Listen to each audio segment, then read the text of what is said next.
काशी में आने के बाद भी हम अगर नाली का कचरा देखेंगे, काशी में आने के बाद भी अगर हम कुछ गलत देखेंगे तो ये हमारी दृष्टि का दोष है, हमारी दृष्टि का दोष है।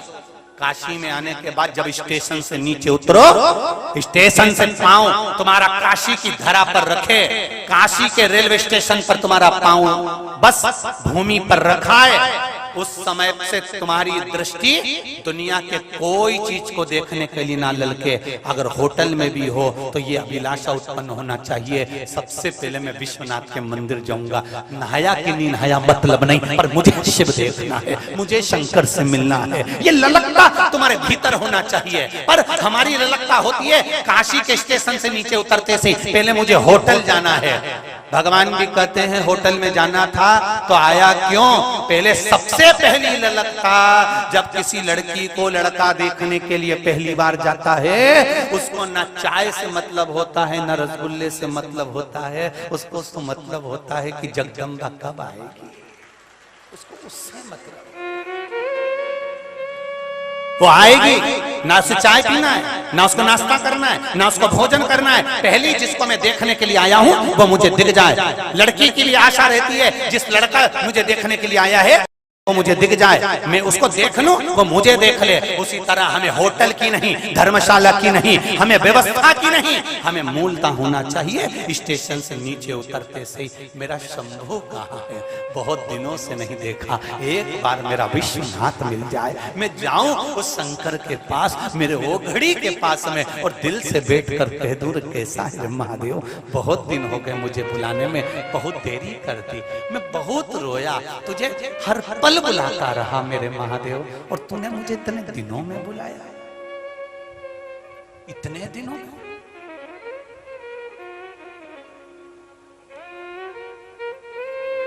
जब महादेव की पूजन सतुआ बाबा करा रहे थे तब हमारी भी आंख में जल भरा हुआ था। बाबा इतने साल से रोज भजन गा रहा हूं कि ओ काशी के भोलेनाथ मने थारी, अरे बोलो जम के बोलो, याद सतावे। और इतने समय के बाद तेरी याद सताई। बीच में जब कथा पक्की हो गई, फिर बाद में मालूम पड़ा कि कथा कैंसिल हो गई। मंदसौर में हमने किसी से नहीं कहा, हमने पशुपतिनाथ के पास जाकर कहा, रे बाबा हम में कौन सी कमी रह गई जो एक बार आपका दर्शन नहीं हो पाया, कथा हो ना हो पर तू एक बार तो दर्शन, कमी क्या रह गई रे मैं बाबा। और बाबा विश्वनाथ विश्वनाथ है, उसने वहां से इशारा करा, बाबा ने यहाँ कथा करवाई। 6-8 दिन हो जाएगा, कल 7वां हो जाएगा। जितने गंगा के घाट पर ये विश्वनाथ की कथा का जो आनंद चल रहा था, ये मेरा विश्वास कहता है खुशियों से अभी तक तुम्हारी झोली भरी थी, अब बेग भक्त कर लेकर जाओगे, निश्चित है, निश्चित है। जो रह गया वो बाद में पछताएगा जरूर, ये भी निश्चित है। जो रह गया, एक पत्र एक फौजी ने लिखा है, उसने अपनी फौजी का लेटर भी लगाया है जो सरकार का होता है। मैं फौजी हूं, संजय मेरा नाम है, कहीं बैठे हो तो हाथ हिलाइएगा, आप ही हैं। मैं फौजी हूं, 24 साल देश की सेवा करी है। 2018 में 31 दिसंबर को मैं रिटायर हुआ हूं। सर्च ऑपरेशन के दौरान ड्यूटी पे मेरा पहाड़ से पांव फिसल गया और हम बहुत दूर तक हम नीचे गिरते गिरते गए, मेरा पांव टूट गया, मेरा दाहिना पैर टूट गया और मैं पूर्ण रूप से चल नहीं पा रहा था, लाचार था। उसी दौरान मेरा रिटायरमेंट भी हो गया। बाद में मैं घर आ गया। घर पर आकर पहली बार टीवी खोली और आपकी कथा मिली, आपने एक शिव जी को जल चढ़ाने का वर्णन किया। मैंने बाबा पर विश्वास रखकर 1 लोटा जल चढ़ाना प्रारंभ किया। चल नहीं पाता था, टेक कर चलता था। सारे लोग मुझे लंगड़ा कहते थे कि ये लंगड़ा हो गया, पर मैं आज काशी में दिखाने के लिए आया हूं कि मैं लंगड़ा नहीं, मैं तगड़ा हो गया। आओ आओ आओ फौजी भाई पधारो।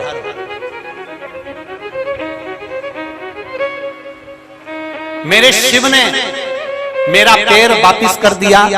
जो सीधा पैर मेरा पूरा टूट चुका था, आज उस पैर से मैं 5 किलोमीटर चल सकता हूं।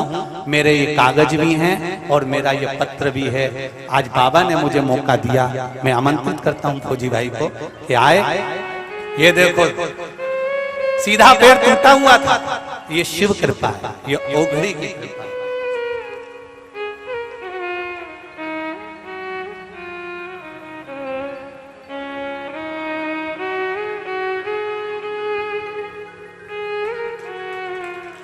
शंभो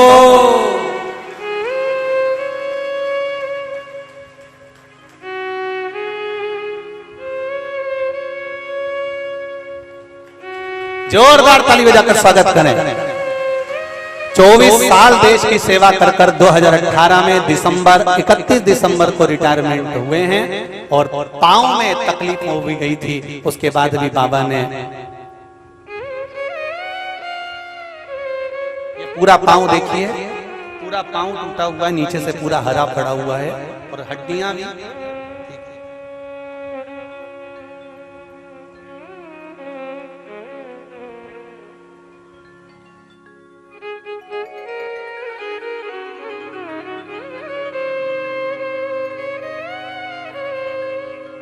यही काशी के निवासी हैं। एक बार जोरदार ताली बजाओ काशी वालों।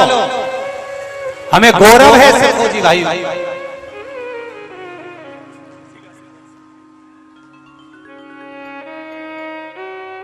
उनको बार बार नमस्ते जोरदार ताली बजाकर स्वागत करें। बहुत बहुत स्वागत।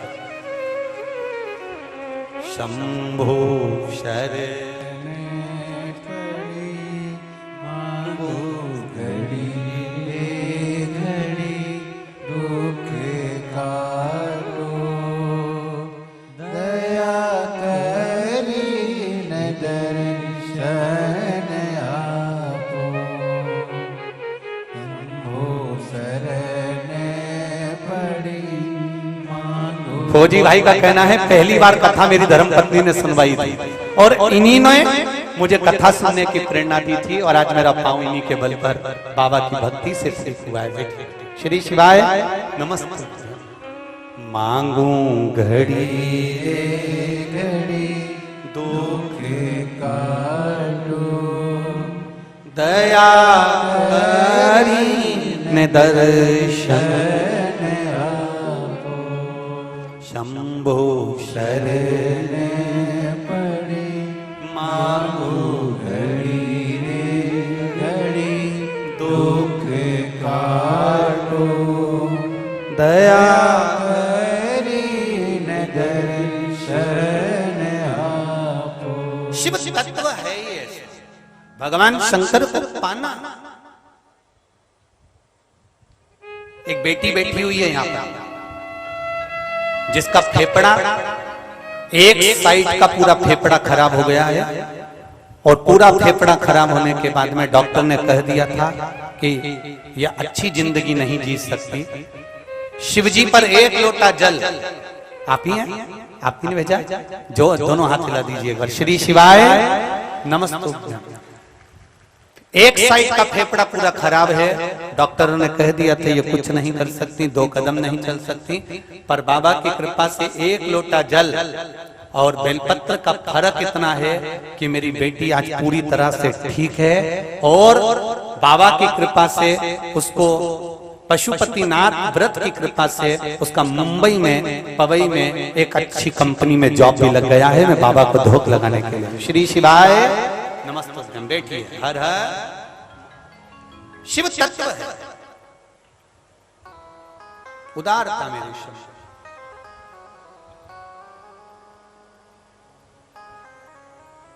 भगवान शिव ओघड़दानी त्रिकालदर्शी कैलाशी अविनाशी जब कृपा करते हैं एक संत, एक साधु, एक सन्यासी, एक तपस्वी, एक साधक, एक उपासक, एक साधु, एक तपस्वी, एक साधक, एक उपासक, एक संत, एक महात्मा का जीवन क्या होना चाहिए, उसका लक्ष्य क्या होना चाहिए? निंदा नहीं, बुराई नहीं, चुगली नहीं, अपशब्द नहीं, उसके लिए एक ही होना चाहिए कि मुझे भगवान कैसे मिलेगा, मेरा शंभु, मेरा राम, मेरा कृष्ण कैसे मिलेगा। और एक गृहस्थी का जीवन में उसका लक्ष्य होना चाहिए किसी में गलत ना देखते हुए, अगर घर में, परिवार में या पास पड़ोस में भी कोई छोटी बेटियां हैं तो वो हमारी बेटियां हों, और कोई नारी भले सुंदर नजर आए पर उसमें माता का स्वरूप, मेरी जगत जननी अम्बे का स्वरूप नजर आए, वो मातृत्व,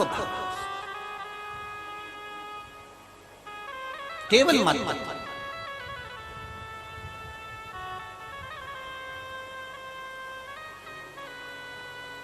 एक बात अपने ध्यान में रखिएगा,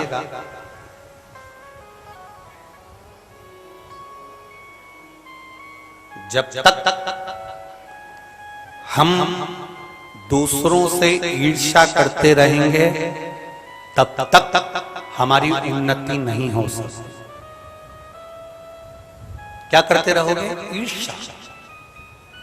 अगर हम दूसरे से ईर्ष्या करते रहेंगे तो हमारी उन्नति नहीं हो सकती, ये निश्चित है।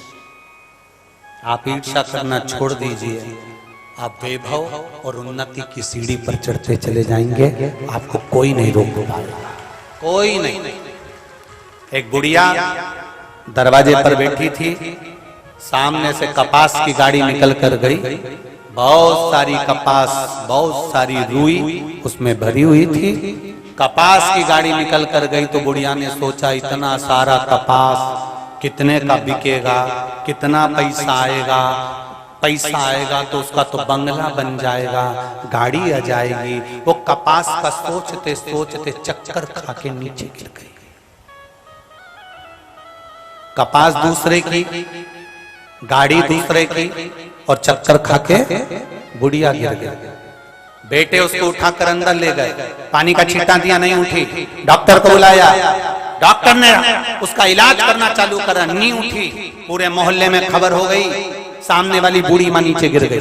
सामने एक अम्मा रहती थी बूढ़ी, वो इसकी बेस्ट फ्रेंड थी, पूरी अच्छी फ्रेंड। उसको मालूम पड़ा कि मेरी सहेली चक्कर खा के नीचे गिर गई। वो तुरंत दौड़ के आई और आते से पूछा क्या हुआ तुम्हारी मम्मी को, ये जीजी को क्या हो गया? कि बाहर बैठी थी, बस कपास की गाड़ी निकल के गई थी, उस गाड़ी को देखा और चक्कर खा के नीचे गिर गई। डॉक्टर भी कुछ जवाब नहीं दे रहा, हमने पानी दे दिया, सब कर दिया, पर उठ नहीं रही। कपास की गाड़ी गई थी। हाँ, सामने वाली काकी दौड़कर बाहर गई और बाहर से अंदर आई और आते से बोली, अरे जीजी उठ, तेरे सामने से जो कपास की गाड़ी गई थी ना, उसमें आग लग गई। जीजी उठ के बैठ गई तुरंत।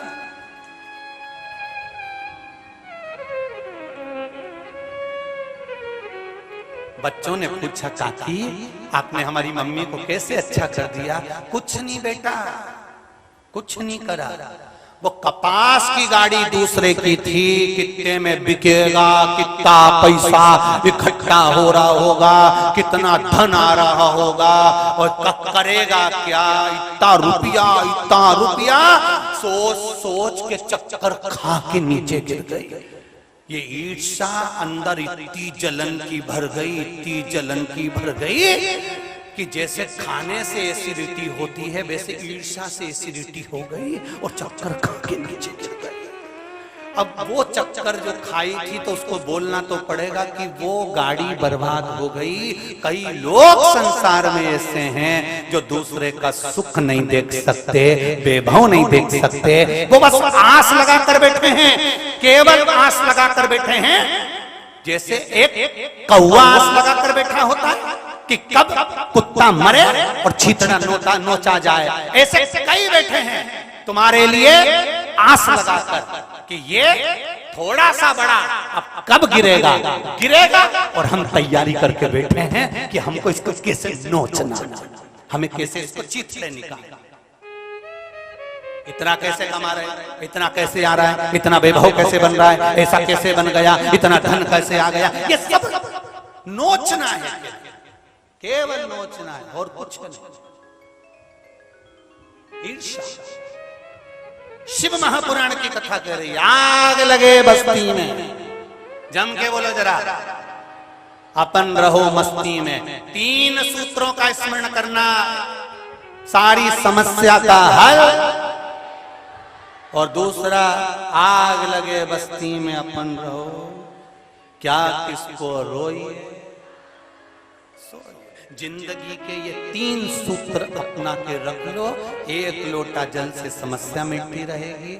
और क्या किसको रोना, अलमस्त होकर जिंदगी जीना। कोई ज्यादा ज्यादा बोले, तुम ज्यादा ज्यादा खजूर वाली चोटी करके जूड़ा बांध के जा ले जा, क्या कर रहे। और ज्यादा ज्यादा करे तो बनारस का पान में दबा के फिर खाई के पान,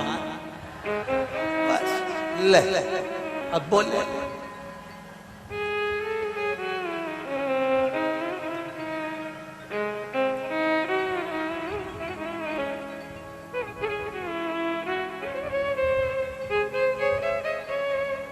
जितनी मस्त की जिंदगी जी सकते, अलमस्त मनुष्य का शरीर वापिस नहीं मिलेगा। 83,99,999 जीवन निकलने के बाद तब मनुष्य बने हो। इसको ऐसे ही मत गवा देना कि केवल खाया पिया एंजॉय, नहीं नहीं, खूब एंजॉय की जिंदगी जियो, खूब अच्छा खाओ, अच्छे से रहो, फुल जिंदगी एंजॉयमेंट जियो। और साथ में 1 लोटा जल शंकर जी के मंदिर में जाके चढ़ाते रहो। बस ये जिंदगी अलमस्त जियो। और कोई मतलब नहीं अपने को, बस भगवान की भक्ति जरूर करना। मनुष्य का जीवन मिला है, खूब बढ़िया बढ़िया खाओ पियो मौज करो अपनी जिंदगी। रोज तुम्हारी अगर पाचन क्रिया ठीक है तो रोज पोया, हलवा, गुलाब जामुन, इमरती, भजिया, पकौड़ा खा, कौन मना करे। और ज्यादा कभी कभी हफ्ते में 1 आध बार लिट्टी ने चोखा।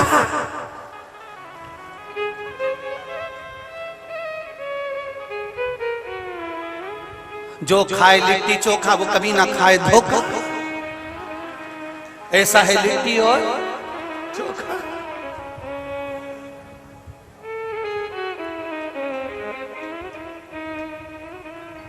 क्या सोचना। और जब मन हो जाए और लगे कि अब हमारे घर में कोई त्योहार आ रहा है तो ठेहुआ, क्या बोलते हैं, ठेहुआ, वो मीठा मीठा आटे में गुड़ घोल के ठेहुआ। हाँ जो भी हो, तुम काशी वाले समझ गए ना, बहुत बहुत सहजता नहीं। अपने जीवन को मस्त जियो ना, हमें ईर्ष्या देखना है ना, हमें निंदा करना है ना, हमें बुराई करना है। और जो करे करे अपनी मस्ती में, अपने आनंद में। श्री शिवाय नमस्तुभ्यं, श्री शिवाय नमस्तुभ्यं। भगवान की भक्ति को धारा कर। विदल उत्पल माता पार्वती के सुंदर स्वरूप को देखकर आसक्त हुए पार्वती जी ने कुंदुक उठाकर प्रहार करा। और कुंदुक उठाकर जब प्रहार करा तो वो विदल उत्पल का अंत तो हो गया, पर कुंदुक मेरे बाबा देवाधिदेव महादेव के चरणों में जाकर गिर गया। शिव जी का नाम कुंदकेश्वर पड़ा। क्या नाम पड़ा? कुंदकेश्वर। पहले भी कथा में कहा, आज फिर कह रहे हैं, जब बहुत भारी रोग शरीर में हो जाए, डॉक्टर दवाई दे, वो दवाई अगर नहीं लग रही हो तो डॉक्टर की ही दवाई खाओ और कुंदकेश्वर महादेव का नाम लेकर खाना चालू करो, दवाई असर करना प्रारंभ कर देगी। निश्चित ऐसा नहीं है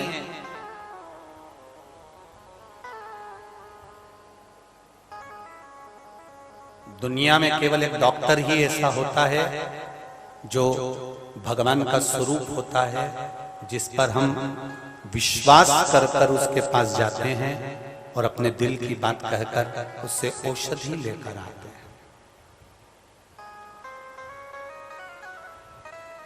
इस व्यासपीठ से कभी नहीं कहा ऐसा कि आप डॉक्टर के पास मत जाओ। ये व्यासपीठ हमेशा कहती है कि डॉक्टर के पास जाओ, जांच कराओ, दवाई लाओ और उस दवाई को, उस औषधि को कुंदकेश्वर महादेव का स्मरण कर कर खाओ, जिससे एक बार खा ली जाए तो दूसरी बार जरूरत नहीं पड़े और शरीर ठीक हो जाए।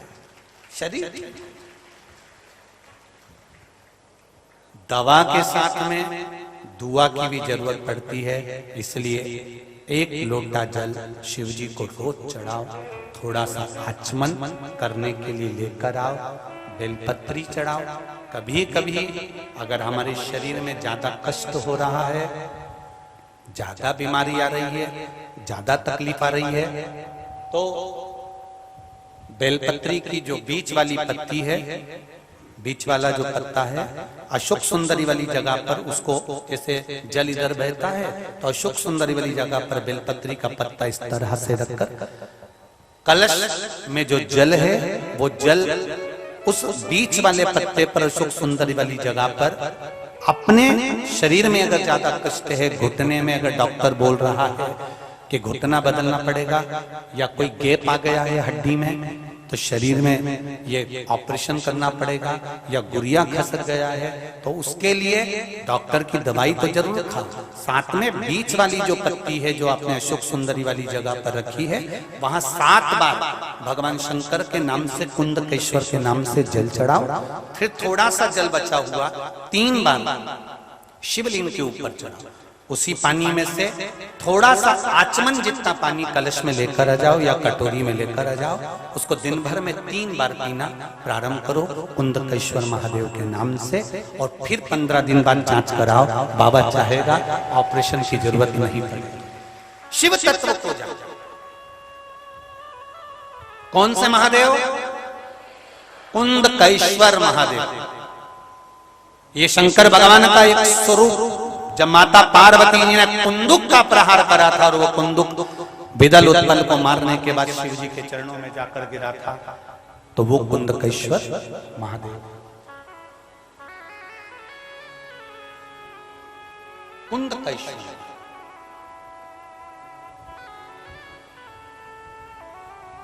कभी मौका मिले, आप एक दूसरे के संपर्क में जब आए, एक दूसरे से जब मिलना होता है, तो एक बार मुख से दिन भर में प्रयास करा करो, 1 बार 2 बार आपके मुख से श्री शिवाय नमस्तुभ्यम निकल जाए, इतना प्रयास जरूर करना। मंदिर विश्वनाथ के दर्शन कर रहे हो, बहुत सारे लोग दर्शन कर रहे हैं, एक बार जमकर चिल्लाकर बोल ही देना कि श्री शिवाय नमस्तुभ्यम। काल भैरव का दर्शन कर रहे हैं, देवी का दर्शन कर रहे हैं, किसी शंकर मंदिर का दर्शन कर रहे हैं, एक बार जम के आवाज लगाकर कहना। उसका कारण है अपने भीतर की जो काम, लोभ, आसक्ति, वासना, तृष्णा, कोई पाप कर्म हमारे जीवन में हमारे द्वारा कोई पाप, ऐसा नहीं कि संसार में कोई व्यक्ति ऐसा हो गया जिससे पाप नहीं होता। श्रीमद् भागवत कहती है 4 स्थान पर हर व्यक्ति से पाप होता है। पहला, झाड़ू लगाते समय छोटे छोटे जीव मर जाते हैं, पाप हो जाता है। अग्नि जलाते समय पतंगे जल जाते हैं, पाप माथे चढ़ जाता है। नहाते समय, कपड़ा धोते समय, स्नान करते समय, बर्तन मांजते समय छोटे छोटे जीव मर जाते हैं, अपने को नहीं दिखते, पाप माथे चढ़ जाता है। चौथा, घर से जाते समय अपने पांव के नीचे, चप्पल के नीचे छोटे छोटे जीव मर जाते हैं, पाप माथे चढ़ जाता है। 4 स्थान पर हर व्यक्ति से पाप होता है, चाहे कोई भी।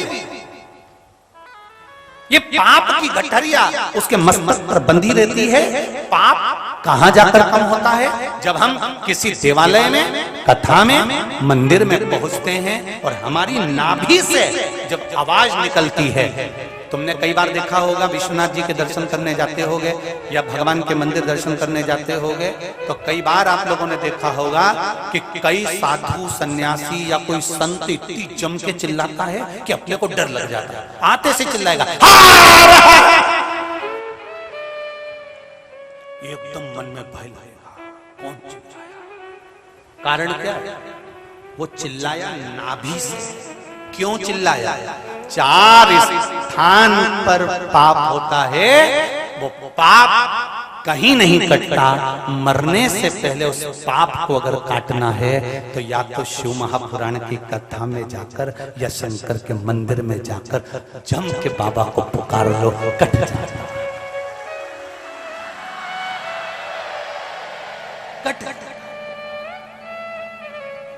पाप कटने का स्थान ही है।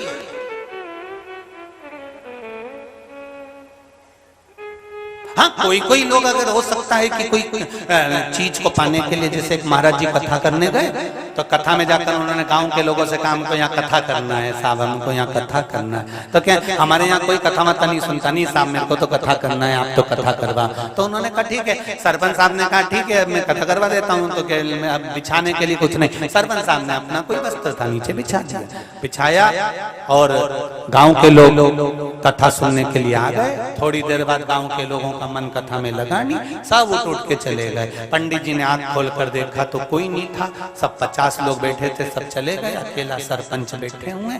तो सरपंच साहब को देखा तो पटेल साहब से कहा पटेल साहब सब चले गए, तुम नहीं गए? पटेल साहब बोले कि गुरुजी मैं तो कब का चले जाता, पर मेरी धोती पे तो तुम बैठे हो। तो ऐसे भी है कहीं कि वो धोती के चक्कर में बैठे हैं कि भाई धोती अपनी फंसी।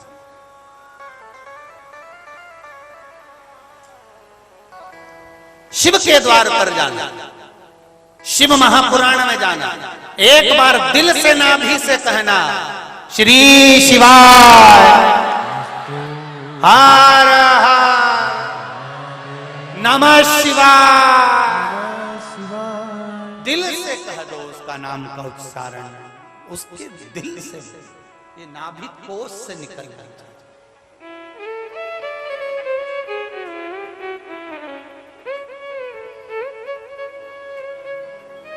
नाभि कोश।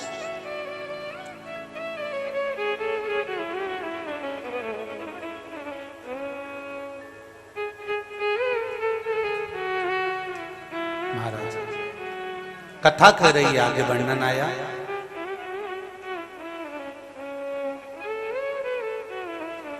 शिव जी के नेत्र बंद करने से एक पुत्र का जन्म हुआ जिसका नाम अंधकासुर था। पार्वती मैया ने इसको गोदी में लिया, अपना पुत्र माना, अपना।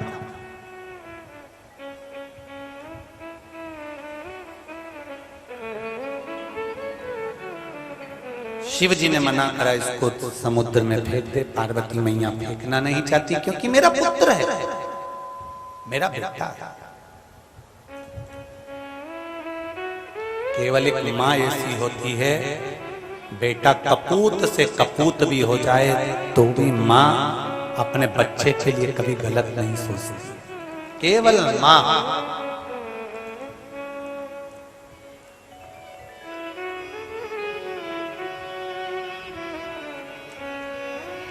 केवल एक माँ, उसके सिवा कोई नहीं।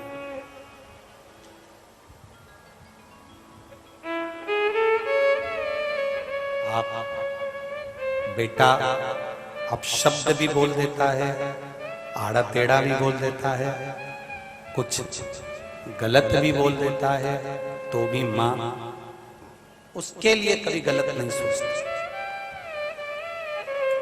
कभी गलत विचार उस माँ के भीतर नहीं आता कि मेरा बेटा का अनर्थ हो जाए या बेटा बेकार हो जाए या नष्ट हो जाए।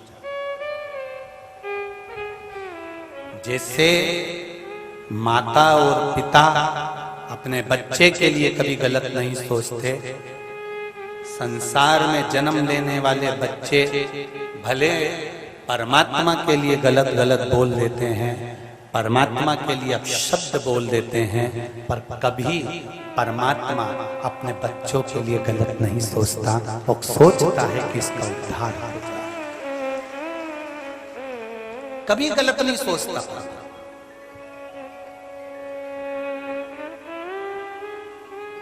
मेरा भगवान कभी किसी के लिए गलत विचार नहीं रखता। कई लोग कहते हैं, कई संसार में ऐसे भक्त भी हैं, भगवान के उपासक भी हैं, जिनको भोगना भी पड़ता है। तो लोग कहते हैं बताओ इतना इतने भगवान के उपासक, भगवान का इतना भजन करने वाला, भगवान का इतना मंत्र जाप करने वाला, भगवान का इतना स्मरण करने वाला, भगवान की भक्ति में डूबने वाला, और इतना कष्ट। कई लोग ऐसे आपकी भी दृष्टि में आ जाता है, पड़ोसन कभी एक लोटा पानी नहीं चढ़ाती, पड़ोसन कभी अगरबत्ती नहीं लगाती, पड़ोसन कभी भगवान के मंदिर नहीं जाती, और भगवान उसको दिए जा रहा है, और हम रोज भगवान को मना रहे हैं, और भगवान हमें दुख पर दुख दिए जा रहा है। उसका कारण क्या है?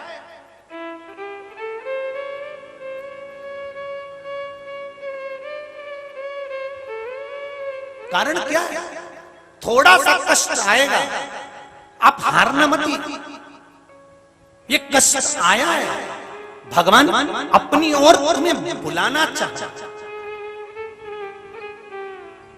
अरे हमारे यहाँ मध्य प्रदेश में वो ऐसा, इसमें बहुत सारा सामान धर लेते हैं और फटकते हैं, उसको कहते हैं सूपड़ा।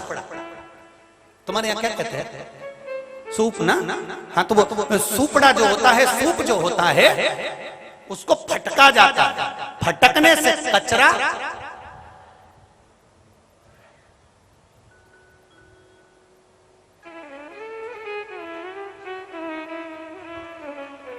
चलनी में और सूपड़े में, ये सूप में और चलनी में अंतर है। पहले के जमाने में केवल कचरा साफ करने के लिए सूपड़ा ही चलता था। बोलो सही है गलत है? ये चलनी नहीं चलती थी। पहले के जमाने में केवल सूपड़ा चलता था, सूप चलता था, जिससे कचरा फटक दिया जाता था, कचरा बाहर हो जाता था। आज के जमाने में वो चलनी चल गई, क्योंकि जल्दी काम चाहिए ना तुम लोगों को, थोड़ा तो जल्दी से निकाल कर। चलनी में और सूप में एक अंतर है। जो पुराने जमाने के लोग थे, उन्होंने चलनी का निर्माण नहीं करा, उन्होंने सूप का निर्माण करा। क्यों?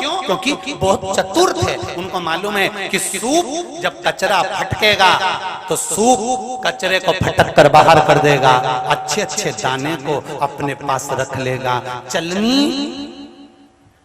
अच्छे अच्छे को नीचे पटक देगी, कचरा कचरा अपने पास रख लेगी। सूप में और चलनी में यही अंतर है। चलनी अच्छाई को छोड़ देती है और बुराई को रख लेती है। सूपड़ा बुराई को फेंक देता है और अच्छाई को अपने पास रख लेता है। वो अच्छा।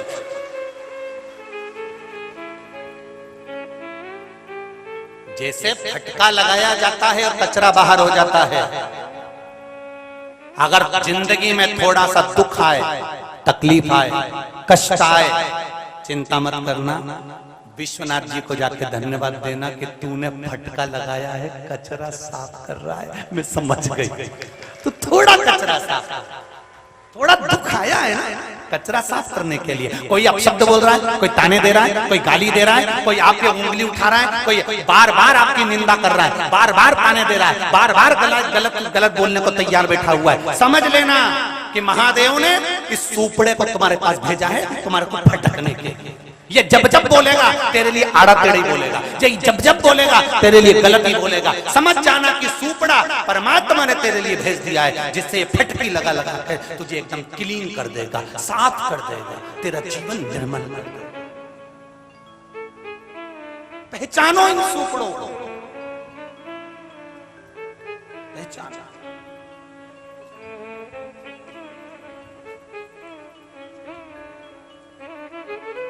मेरे भोले तेरा सहारा है, मेरी नैया का तू किनारा है। इसके सिवाय कोई साधन नहीं। हमारा परमात्मा हमारा हो जाए, उसका चरणारविंद का सुख हमको मिल जाए। एक लोटा जल जब हम शिव को चढ़ाने के लिए जाएं, घर से जल लेकर जाओ, घर से जल भर कर लेकर जाओ, और पास में अगर गंगा जल हो तो गंगा जल भर कर लेकर जाओ, मना नहीं। पर घर से आप इसलिए जल लेकर जाना क्योंकि घर में 3 दोष होते हैं। पहला पितृ दोष, दूसरा कालसर्प दोष, तीसरा वास्तु दोष। प्रत्येक घर में होता है। चाहे तुम किसी वास्तु शास्त्री को बुला लेना, वो तुम्हारा घर देखकर बोलेगा यहाँ से बाथरूम तोड़ो, यहाँ बनाओ, यहाँ से सीढ़ी वहां बनाओ। कितना भी वीआईपी मकान बना लो, पर थोड़ी ना थोड़ी गड़बड़ी हो जाती है। वास्तु दोष, पितृदोष, कालसर्प दोष, ये 3 दोष प्रत्येक मनुष्य के घर में होते हैं। प्रत्येक मनुष्य के घर में।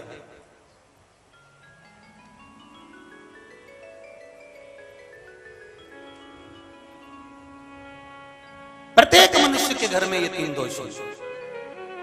अब इन दोष को मिटाने के लिए करना क्या है?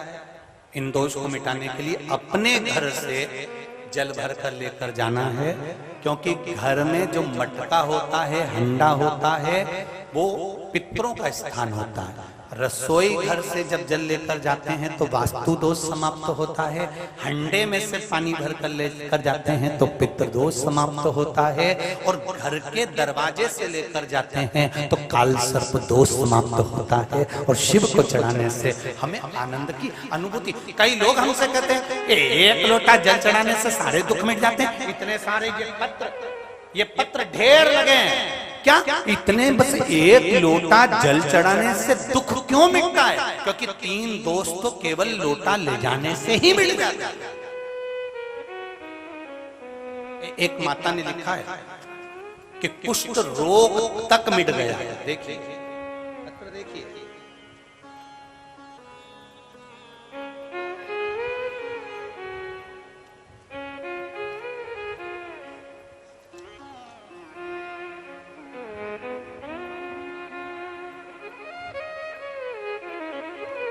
लाइन लिखी है,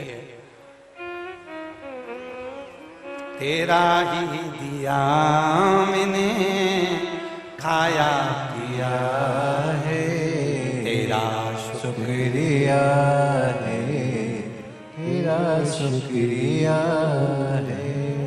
नाम हर्ष साहू, जेतपुरा बड़ी बाजार वाराणसी से हूँ। गुरुजी क्या वर्णन करूं? 1 लोटे जल का उसमें पूछे कि बाबा ने हमें क्या नहीं दिया है। जब से 1 लोटा जल चढ़ाना प्रारंभ किया है तब से मेरा सारा दुख कष्ट बाबा ने हर लिया है। अशोक सुंदरी पर लाल चंदन पीला चंदन लगाकर चढ़ाने से क्या फायदा होता है गुरुजी? कुष्ठ रोग तक बाबा मुक्त कर देते हैं। मेरा सारा रोग बाबा ने हर लिया गुरुदेव। जो दवाइयां असर नहीं कर पाई वो बाबा ने कर दिया गुरुजी। मेरा जीवन सवार दिया। जिसने पत्र लिखा हो वो हाथ हिलाइएगा। आप ही ने लिखा, श्री शिवाय नमस्तुभ्यम। बाबा ने मेरा रोग हर लिया गुरुदेव। जीवन था नारी का, कैसे मेरे बाबा ने मेरा साथ दिया है, ये मैं क्या वर्णन करूं। उसमें लिखा है सारी दवाइयां फेल है और 1 लोटा जल अग्रहण्य है। ये बेटी लिख रही है। इतना बड़ा रोग मेरा बाबा ने मिटा दिया गुरुदेव, केवल लाल चंदन का प्रयोग करने से। बैठो बैठो। श्री शिवाय नमस्ते। ये शंभु, ये शिव है, ये शंकर, ये औघड़ी। आप दिल से उसको रिझा लीजिए, दिल से, बस दिल से कहो कि मैं शिव का हूं और शिव मेरे हैं। बचना केवल दुनिया के लोग जब निंदा करें तो पलट कर एक जवाब जरूर दे देना कि अपने माता पिता का स्मरण जरूर करिएगा कि आप किसकी संतान है। गलत ना तो बोलो और गलत ना सुनो। केवल कभी जिंदगी में ना शिव पुराण की निंदा, ना शंकर की निंदा, ना शिव का। केवल ब्रह्मा जी के मुख से, देवर्षि नारद के मुख से नारद जी ने केवल भगवान विष्णु से इतना सा कहा था। क्या कहा था भगवान विष्णु से कि हे नारायण, जिस कामदेव को शंकर भगवान नहीं जीत पाए उसको देवर्षि नारद ने जीता है। ये देवर्षि नारद ने भगवान विष्णु से कह दिया था। तो भगवान विष्णु के बैकुंठ में अश्रु गिर गए थे। बैकुंठ में भगवान विष्णु के अश्रु गिर रहे थे। पूछा क्यों?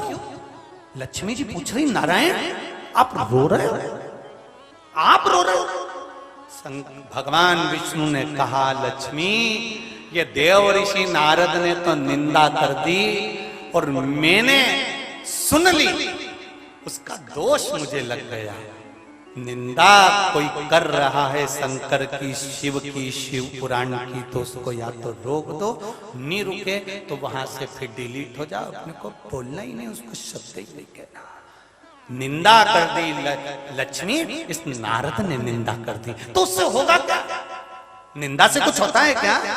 भगवान विष्णु ने कहा, लक्ष्मी तू यही तो नहीं जानती। देव ऋषि नारद ने शंकर जी की निंदा करी है, तो देव ऋषि नारद ने जिस मुख से निंदा करी है इसको बंदर का मुंह लगेगा, और मैंने जिस मुख से सुनी है मुझे घोड़े का मुंह लगेगा, मुझे घोड़े का मुंह लगेगा। लक्ष्मी जी ने कहा घोड़े का मुख? हाँ, क्योंकि मैंने निंदा सुनी है। अगर निंदा सुनी है तो एक बार मुझे पशु का मुख लगना ही पड़ेगा, और भगवान विष्णु का हयग्रीव अवतार हुआ, घोड़े का मुंह लगा केवल निंदा सुनने के कारण, केवल निंदा।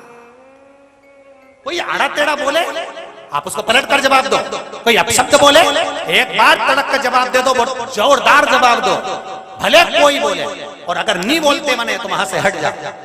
निंदा सुनना नहीं, निंदा करना नहीं, और हम निंदा सुनने के लिए पैदा नहीं हुए हैं। हमारा मनुष्य की योनि निंदा सुनने के लिए नहीं मिली है। ये मनुष्य की योनि 83,99,999 योनि काटने के बाद ये मनुष्य की देह मिली है, केवल शिव का नाम जाप करने के लिए। श्री शिवाय नमस्तुभ्यं बोलो, बड़ी मुश्किल से मिली। कैसे कमा दे इसको, कैसे उलझनों में उलझ जाए इसको। भजा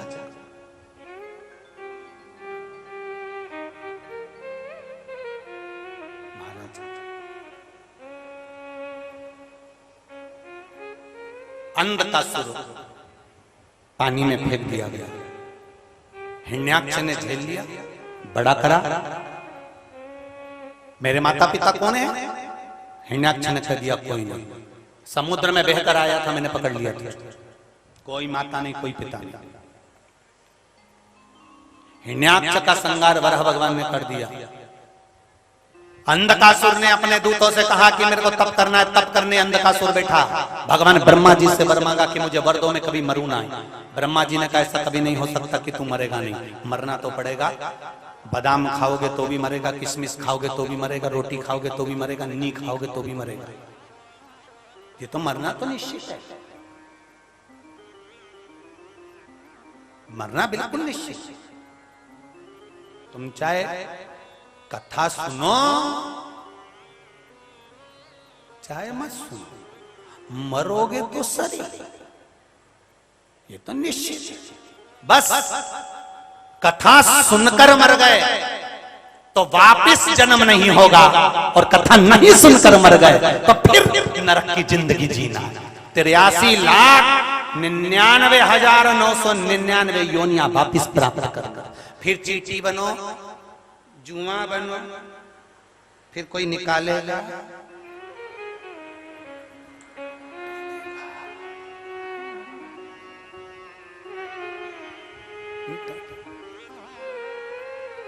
ये योनि आप प्राप्त कर रहा है, प्राप्त।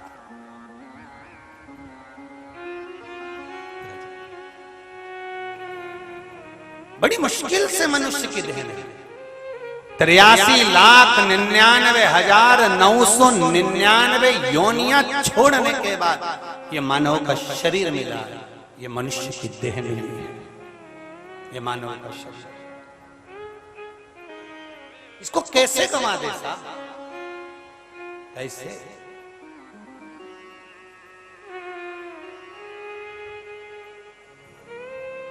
यहाँ दम दम में होती है पूजा, सर झुकाने की फुर्सत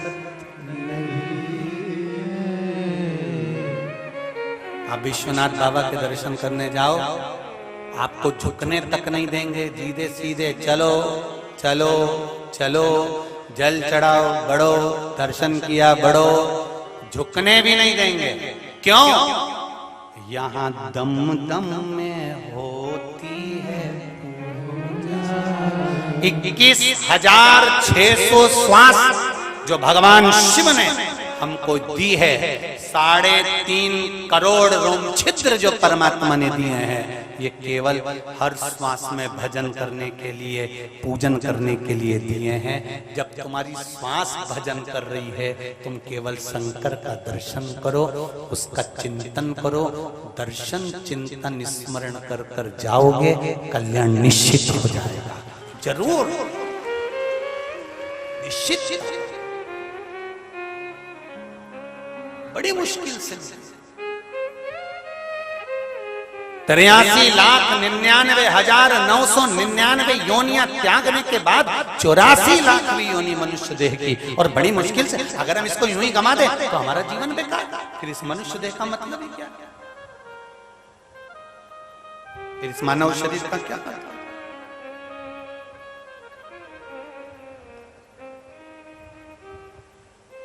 बड़ा मुश्किल से।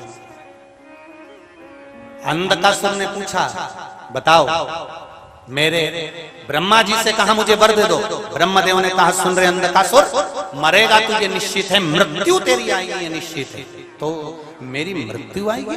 हाँ, तो फिर कोई दूसरा वर तो क्या आप मांग लो। ब्रह्मा जी ने कहा दूसरा वर मांग, तो अंधकासुर ने कहा, वर दो, जिस दिन मैं अपनी माता को गलत दृष्टि से देखूंगा उस दिन मेरे प्राण छूट जाएं। शिव महापुराण की कथा कहती है, अभी आपको कथा में कहा, पर नारी को अगर देखो तो मातृत्व भाव में देखना, कभी गलत भाव में मत देखना। अंधकासुर ने जो गलती करी वो गलती आप और हम ना करें, इसका स्मरण रहे। एक बेटी भी छोटी सी आए तो वो हमारी बेटी है, कन्या है, देवी का स्वरूप है। कोई युवती भी हमारे सामने आए तो वो माँ देवी जगदम्बा का स्वरूप है। कोई बुजुर्ग भी आए तो हमारी नानी और दादी माँ का है, उसमें माता का स्वरूप देखो।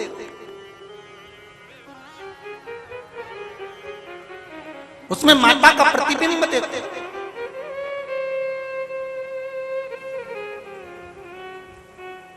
हम माता का स्वरूप देखेंगे, माता का प्रतिबिंब देखेंगे तो जीवन का एक सुख हमें अपने आप प्राप्त हो जाएगा। अंधकासुर ने वर मांगा, जिस दिन मैं अपनी माता को गलत दृष्टि से देखूंगा उस दिन मेरे प्राण जाना चाहिए। और अंधकासुर ने आकर कह दिया, मुझे शादी करना है, विवाह करना है, दुनिया की सबसे सुंदर स्त्री का नाम बताओ। तो जो दुनिया की सबसे सुंदर स्त्री थी माता पार्वती, उसको तो भगवान शिव ले गए, शंकर जी के साथ उसका विवाह होगा, भगवान भोलेनाथ के साथ। हाँ, तो शिव जी तो बूढ़े, उनकी तो उम्र का ठिकाना ही नहीं। लोग भजन में भी गाते हैं कि शिव तो ठहरे कैलाशी, हरि गोरा पछताओ, बूढ़े जोगी के संग में तुम कैसे रहे। लोग कहते हैं इनकी उम्र का क्या ठिकाना, कितने युग निकल गए, ना जाने कितने सतयुग, कितने त्रेता, कितने द्वापर, कितने कलियुग।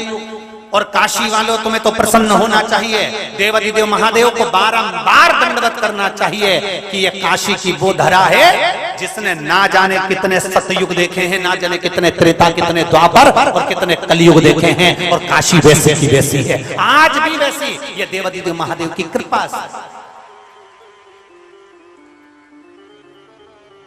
अपने जैसे ना जाने कितने आ गए, कितने चले गए, पर काशी वहीं की वहीं रह गई, वहीं की वहीं। उसको कोई नष्ट नहीं कर सकता।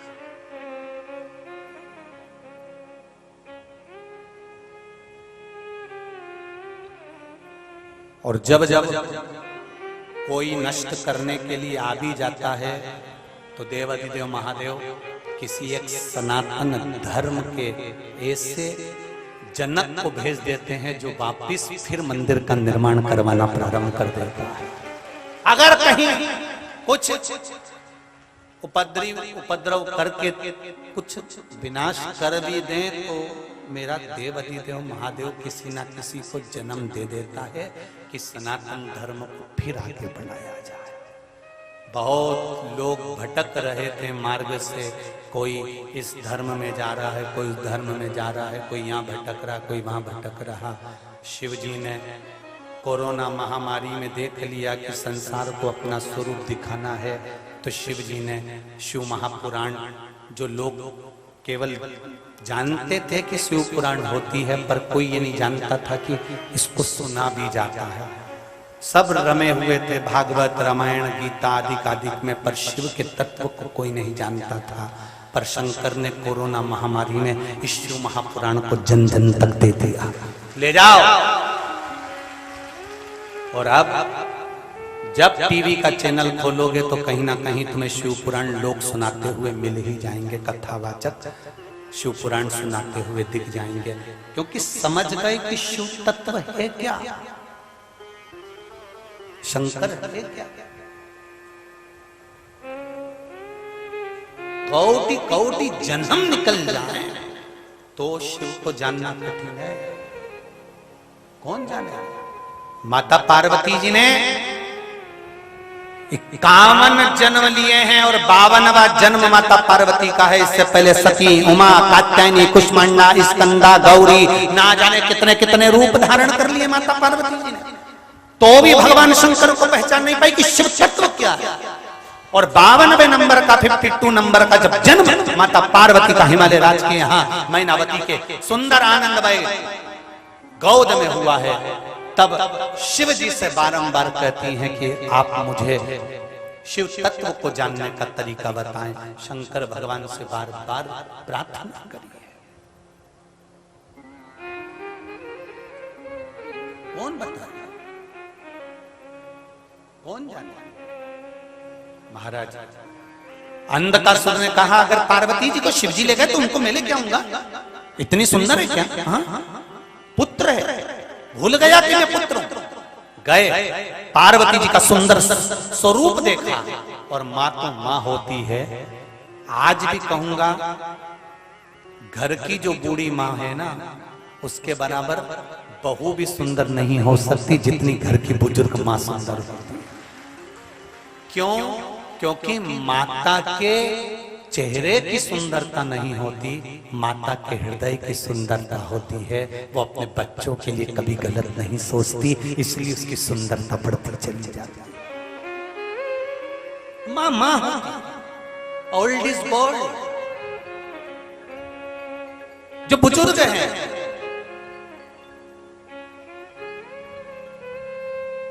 अभी हम कल की बात बता रहे हैं, हम आशीष जी से कह रहे थे, निधि जी कि ये तीनों बेटियां और इनकी माता जी, इन चारों को खड़ा कर दो, आज भी नहीं पहचान सकते कि ये निधि बाबू और उनकी दोनों बहन जो भी हैं, 3 बेटियां क्या इनकी माता जी हैं। ये ऐसी लगेंगी कि तीनों बहन बहन लगेंगी। तीनों के साथ में अगर खड़ा कर दिया जाए माता को भी, तो मेरी जगतजननी दुर्गा भवानी, मेरी अष्टभुजा धात्री माँ देवी, ये हर नवरात्रे में माता रानी को चौराहे पर, गलियों में, नगर में, मोहल्ले में बड़ा बड़ा पंडाल लगाकर देवी जी को 9 दिन तक क्यों बिठाया जाता है। देवी माँ ये बताना चाहती है कि तुम इस आसार में मत रहना कि तुम सुंदर हो। देवी कहती है भीतर की सुंदरता रखना, आत्म सुंदरता रखना, हृदय की सुंदरता रखना, तो आपको संसार खुद सुंदर नजर आने लगेगा, उसमें तुम्हें कुछ गलत दिखेगा ही नहीं। होंगे तब जाकर ये शिव पुराण की कथा होगी।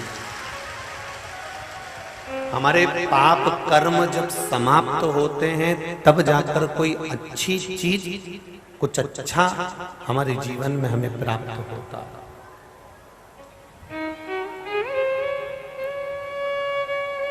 वरना बड़ा मुश्किल है कि आपको कुछ भगवत स्मरण मिल जाए।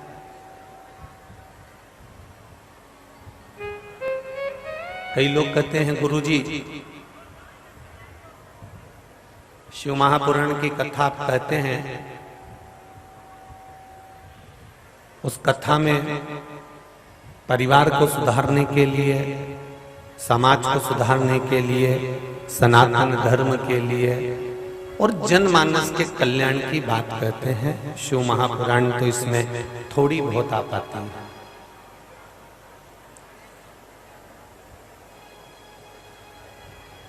बहुत थोड़ी सी आई।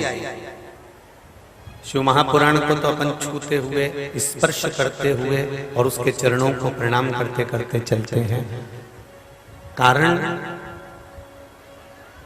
हम शंकर भगवान को जल चढ़ाना जानते हैं, हम शंकर भगवान को दूध चढ़ाना जानते हैं, हम शंकर भगवान को बेलपत्री चढ़ाना जानते हैं, हम शंकर भगवान की पूजन करना जानते हैं, पर हम ये नहीं जान पाते कि शिव में लीन होने के लिए, शंकर भगवान में समाहित होने के लिए शंकर भगवान की कौन सी अविरल भक्ति धारण करी जाए जिससे हम महादेव के हो जाएं और महादेव हमारा हो जाए। उस भक्ति को पकड़ो।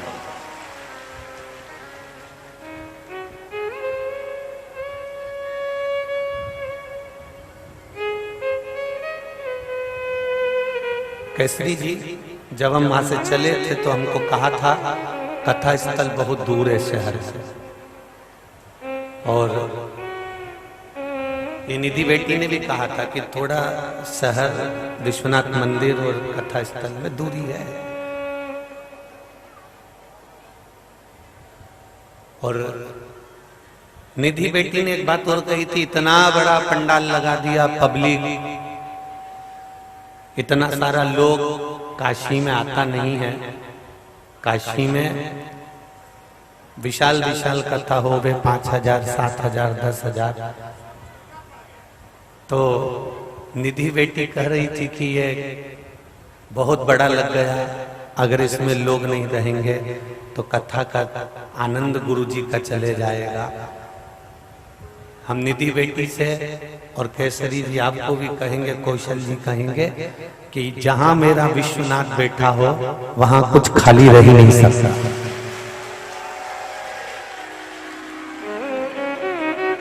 जहां विश्वनाथ बैठा हो वहां खाली नहीं रहेगा निधि बेटी, इसका ध्यान रखिएगा। और कथा ये विश्वनाथ के भरोसे पर हुई है और कराने वाला कोई दूसरा नहीं है। कराने वाला तो मेरा शंभू अंदर से बैठा बैठा डमरू बजाता रहता है। ये उसकी कृपा। बैठो बैठो, ये उसकी कृपा।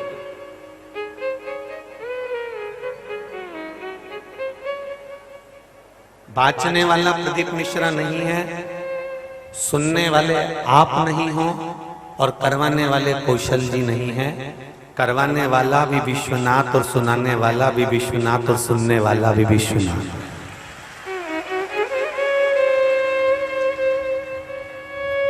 हमने शिव महापुराण की कथा में 5वें दिन कहा था कि बबुआ ये काशी है, हल्के में मत लेना।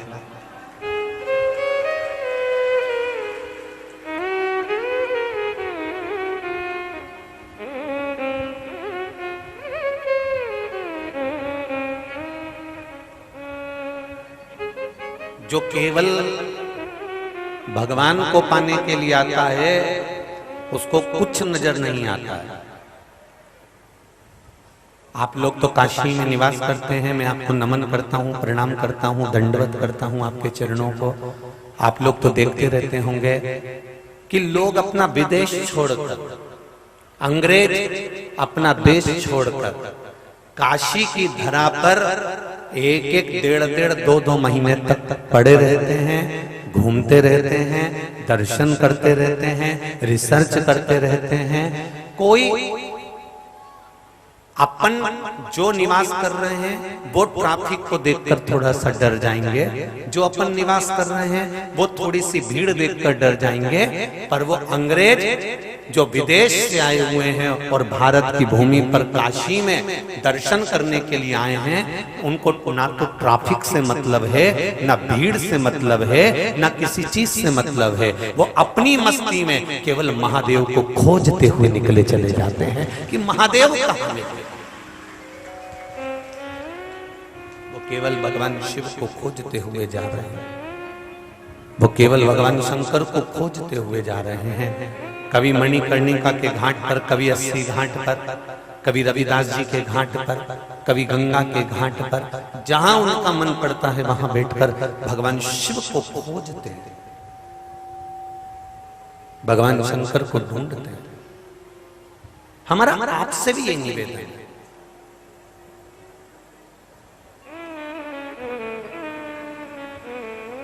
हमने संसार को बहुत ढूंढ लिया, वो कहते हैं ना कि देख लिया संसार हमने,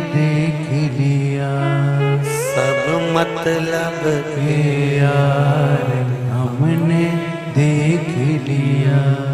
झूठे नाते झूठे रिश्ते, झूठे नाते झूठे रिश्ते, झूठा है संसार हमने देख लिया। एक तू ही आधार हमने देख लिया। संसार में कोई आधार नहीं, केवल एक परमात्मा का भजन, केवल एक स्मरण, केवल एक कीर्तन, केवल एक मंत्र जाप, केवल एक भगवान की शरणागति।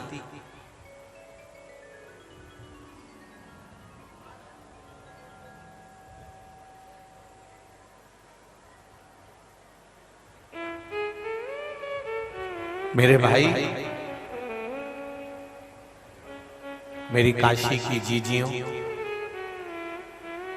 और जी जाओ, इतना जरूर कहूंगा आपसे, साबुन लगाने से शरीर साफ हो जाएगा, निश्चित है मेल नहीं जम पाएगा। उसी तरह रोज रोज शिव महापुराण की कथा सुनने से ये आत्मा में भी मेल नहीं जम पाएगा। न काम, न लोभ, न वासना, न आसक्ति, न तृष्णा।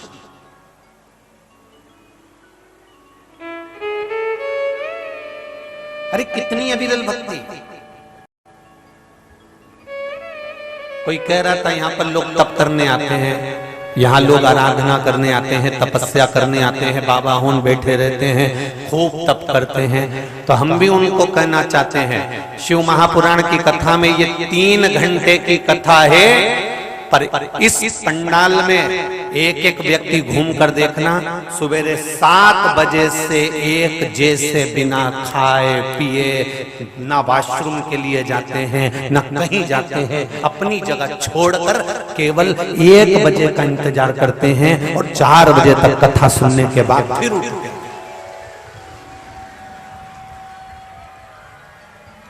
एक उनकी तप साधना और एक इनकी तप साधना।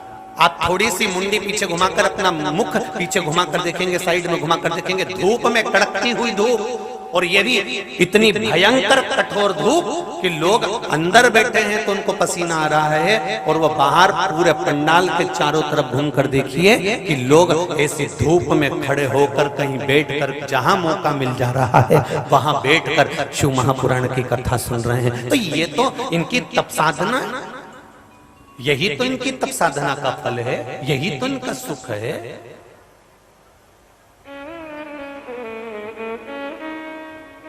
सुबह 7 बजे से 8 बजे से 4 बजे से स्थान घेर लेना, जगह संभाल लेना,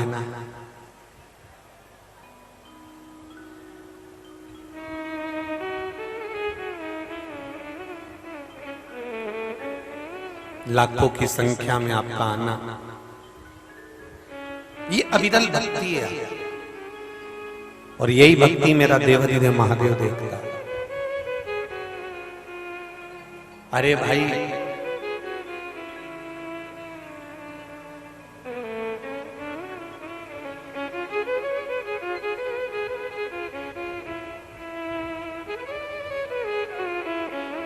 काम, लोभ, वासना, आसक्ति, तृष्णा, ये प्रतिदिन, ऐसा कोई दिन नहीं जाएगा जिस दिन ये काम, जिस दिन ये लोभ, जिस दिन ये वासना, जिस दिन ये अहंकार, जिस दिन ये तृष्णा हमारे ऊपर आसक्त नहीं होगा। ऐसा कोई दिन नहीं जाता जिस दिन हमारे भीतर अहंकार नहीं आता, ऐसा कोई दिन नहीं जाता जिस दिन हमारे भीतर झूठ नहीं आता, ऐसा कोई दिन नहीं जाता जिस दिन हमारे भीतर अभिमान नहीं हो, अभिमत्ता नहीं हो, लोभ नहीं हो, तृष्णा नहीं हो, सब कुछ।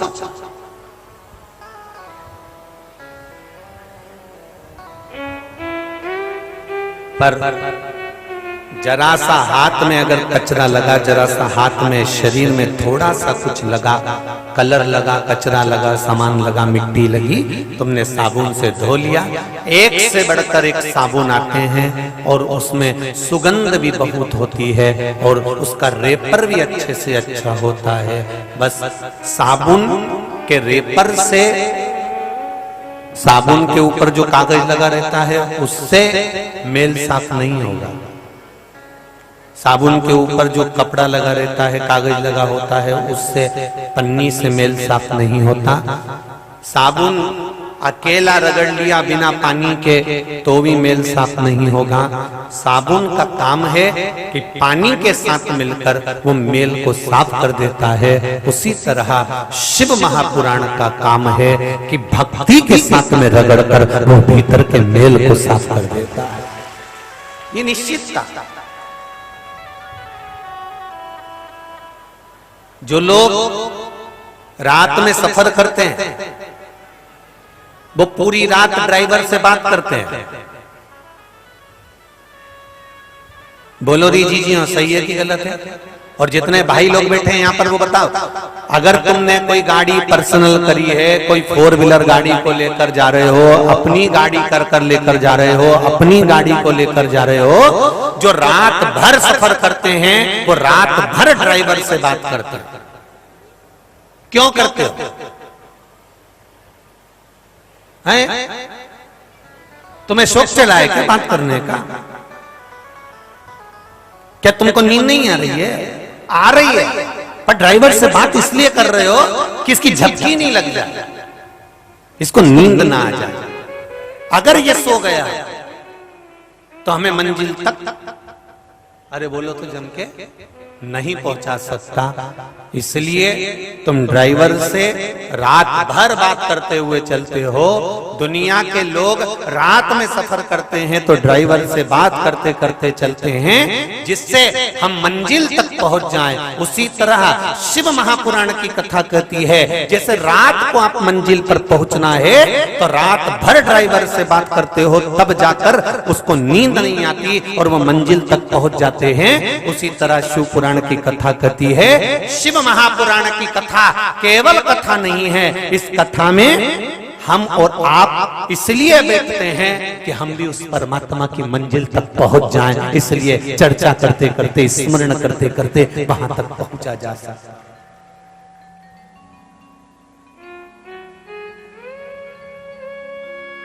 हम उसका भजन करते करते, एक ड्राइवर तुम्हारे घर में है जो तुम्हें मंजिल तक पहुंचाएगा, मंजिल तक छोड़ेगा, और एक ड्राइवर मेरा देव अधिदेव महादेव है जो तुम्हें भव सागर से पार कर देगा। भव सागर से वो भी मंजिल तक पहुंचाएगा।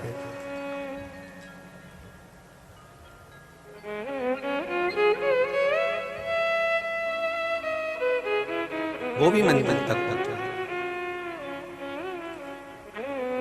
कितनी समझदारी की बात है, स्मरण करिएगा जरा।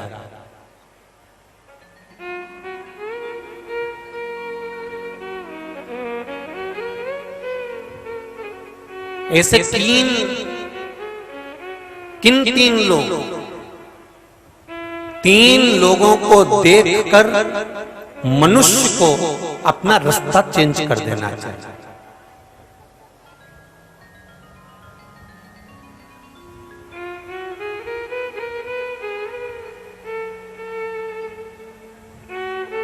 जब ये 3 सामने से आते दिख रहे हो तो अपना रास्ता बदल लो, चुपचाप से निकल लो।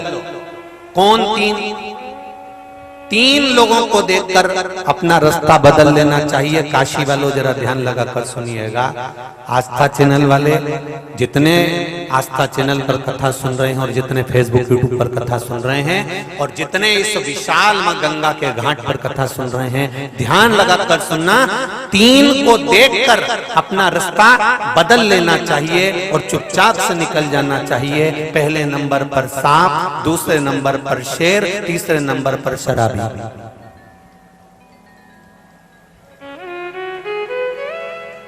एक सांप एक शेर, एक शराबी, इन तीन को अगर आता हुआ देख रहे हो तो इनके सामने खड़े मत हो, इनके सामने माथा पच्ची मत करो, इनके सामने दिमाग मत लगाओ, इनके सामने ना खड़े होकर रास्ते को बदल कर चुपचाप एकांत से निकल जाओ। क्योंकि सांप से अगर रास्ता भिड़ाओगे तो कोई मतलब नहीं है, शेर के सामने भी जाओगे तो कोई मतलब नहीं है, और शराबी को कितना भी समझाओगे उसको कोई मतलब नहीं है। इसलिए रास्ता बदल कर निकल। फिर शिव पुराण कहती है पानी में डूबने वाले को बचाया जा सकता है, पानी में डूबने वाले को निकाला जा सकता है, पानी में डूबने वाले को बचा सकते हो पर प्याली में डूबने वाले को नहीं बचा सकते, ये निश्चित। अब कितना भी समझाओ, कितना भी बताओ, कितना भी समझाने का प्रयास करो उसको, जो प्याली में डूब रहे हैं हम उनसे निवेदन करेंगे कि जिंदगी का कोई सुख तुमको नहीं मिला। तुमने अभी देवाधिदेव महादेव को पहचाना नहीं है, तुमने अभी भगवान को पहचाना नहीं है। दिन भर का रिक्शा चला लेना, दिन भर की मेहनत कर लेना, दिन भर का काम कर लेना और थोड़ा सा पैसा इकट्ठा कर कर परिवार में थोड़ा सा पैसा देकर बाकी का पैसा सब ले जाकर गलत जगह पर लगा देना, इसमें श्रेष्ठता नहीं बनती है महाराज, इसमें श्रेष्ठता नहीं है।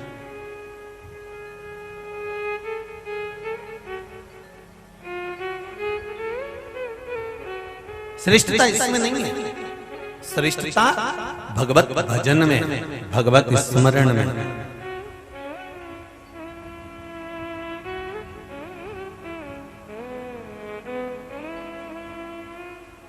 विश्वनाथ की धरा पर रह रहे हो,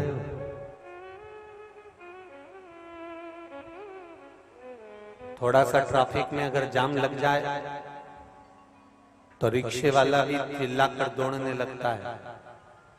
मेरा निवेदन है चिल्लाने की जगह पर अगर तुमको भगवान ने वाणी दी है और थोड़ा सा ट्रैफिक है, बाजू में से कोई अगर गाड़ी निकाल रहा है तो हम भी तो ब्रजभूमि जैसे राधे राधे या हर हर महादेव या विश्वनाथ कह सकते हैं। दिन भर में मुख में से विश्वनाथ निकलेगा, हर हर महादेव निकलेगा तो हो सकता है कि हमारी जिंदगी सवर जाए, हमारा जीवन का आनंद हम पाए।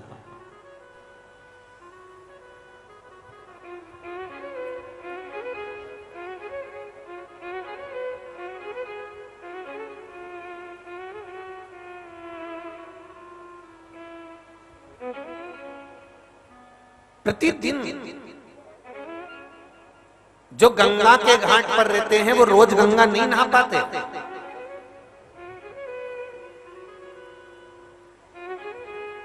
विश्वनाथ बाबा की धरा पर रहने के बाद भी रोज विश्वनाथ के मंदिर नहीं जा पाते। पूरी दुनिया, कर्नाटक, गुजरात, राजस्थान, मध्य प्रदेश, यहाँ वहाँ पूरा उत्तर प्रदेश, ना जाने कहां कहां से 1,000, 500, 200 किलोमीटर दूर से लोग विश्वनाथ बाबा का दर्शन करने आते हैं और हम 20 कदम चलकर भी विश्वनाथ के पास नहीं जा पाते हैं। जरा विचार करना अपने भाग्य को।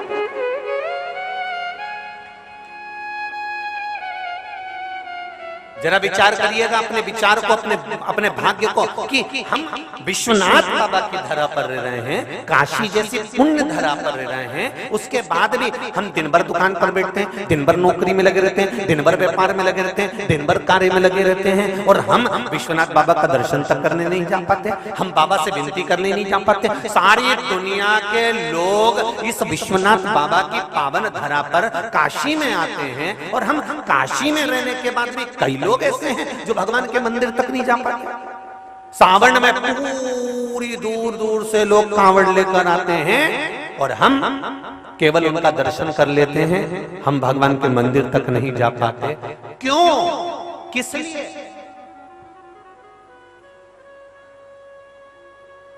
कारण क्या है?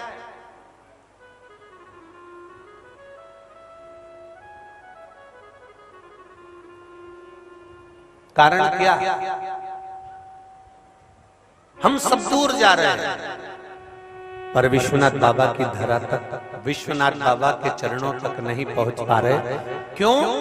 क्योंकि हो सकता है कि हम भले बाबा की नगरी में रह रहे हैं, परंतु हो सकता है हमारे कुछ पाप कर्म बढ़ गए हों। तो बाबा ने कहा मैं तेरा मुख नहीं देखूं, तू मेरे सामने मत आ। सारी दुनिया के लोग आए और अपन ना पहुंच पाए तो अपने में दोष देखो, अपने भीतर दोष देखो कि हम भगवान की भजन क्यों नहीं कर पा रहे, हम भगवान का स्मरण क्यों नहीं कर पा रहे, हम भगवान का दर्शन क्यों नहीं कर पा रहे, हम विश्वनाथ बाबा की चौखट तक, उसके चरणों तक क्यों नहीं पहुंच पा रहे।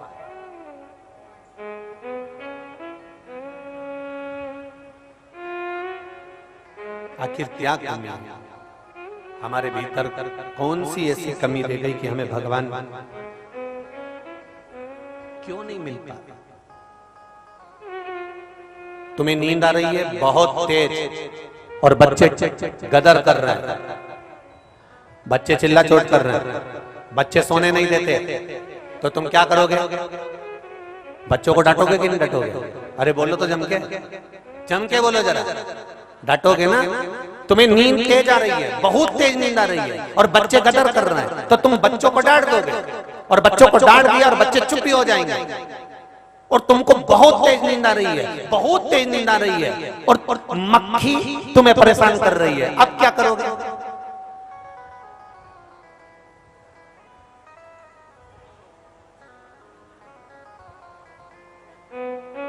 गुन करती है, गुन करती है, गुन करती है। जरा विचार करिए, बच्चे गदर करेंगे, तुम्हें नींद आ रही है, बच्चे गदर करेंगे तो तुम बच्चों को डांट सकते हो, पर मक्खी तुम्हें नींद आ रही है, बहुत तेज आ रही है और मक्खी तुम्हारे मुख पर बार बार आकर बैठ रही है, मक्खी बार बार तुम्हारे पास में आ रही है, तो तुम क्या मक्खी को डांटोगे? क्या करोगे? जम के बोलो जरा।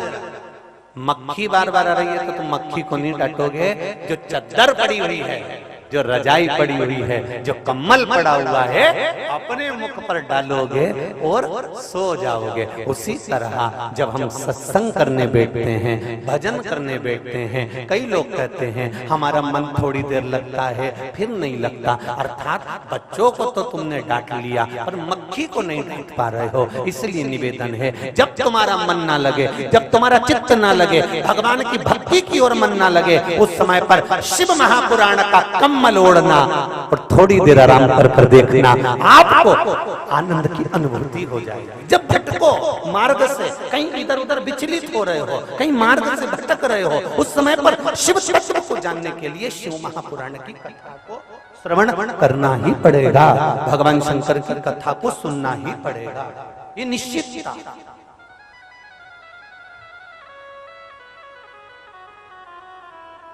सब मतलब के यार हमने देख लिया,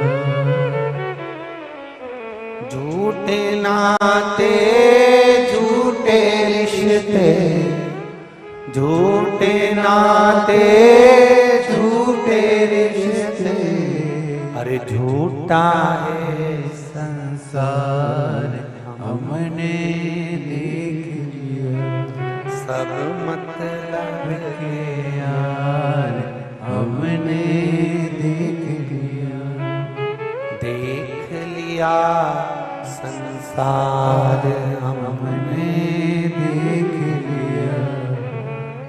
इस संसार सागर में किसको देखोगे, कैसे देखोगे?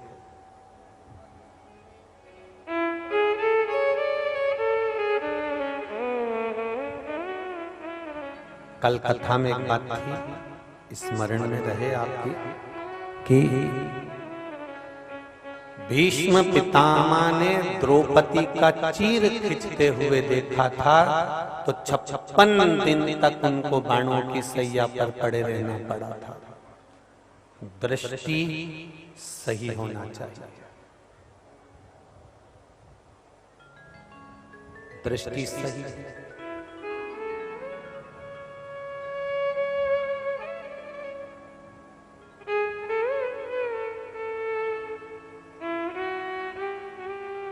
हमारी दृष्टि जहां गड़बड़ हो जाती है, वहां फिर भगवान के मिलन का कोई सुख नहीं होता।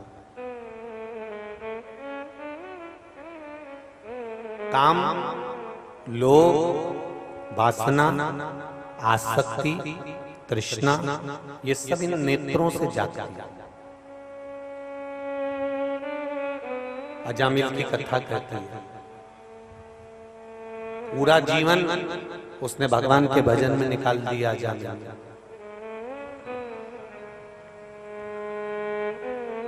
श्रीमद् भागवत में लिखा है अजामिल ने पूरा जीवन भगवान के भजन में निकाल दिया। एक गड़बड़ी हो गई कि एक वैश्या के घर के सामने से निकल गया और वैश्या की सुंदरता पे लोभित हो गया। अब जरा विचार करिए, जिसने पूरी जिंदगी भजन किया, जिसने पूरा जीवन स्मरण किया, जिसने पूरा जीवन भगवत भजन में लगा दिया, जिसने पूरी जिंदगी बचपन भजन में गया, उसका पूरा बचपन भगवान की भक्ति में चले गया, केवल जवानी की दहलीज पर चरण रखा था, युवान अवस्था में पांव रखा था और सत्संग में डूबा हुआ था, भजन में डूबा हुआ था, तप साधना में डूबा हुआ था। दृष्टि वैश्या के दरवाजे से निकल कर जाता था, रोज निकल कर जाता था, अलग रास्ते से जाता था। आज रास्ता चेंज कर दिया और रास्ता बदला, और वहां रास्ता बदलने के बाद एक वैश्या के द्वार पर, वैश्या के दरवाजे के सामने देखा क्यों भीड़ हो रही है, क्या कारण है, इतनी भीड़ का कारण क्या है।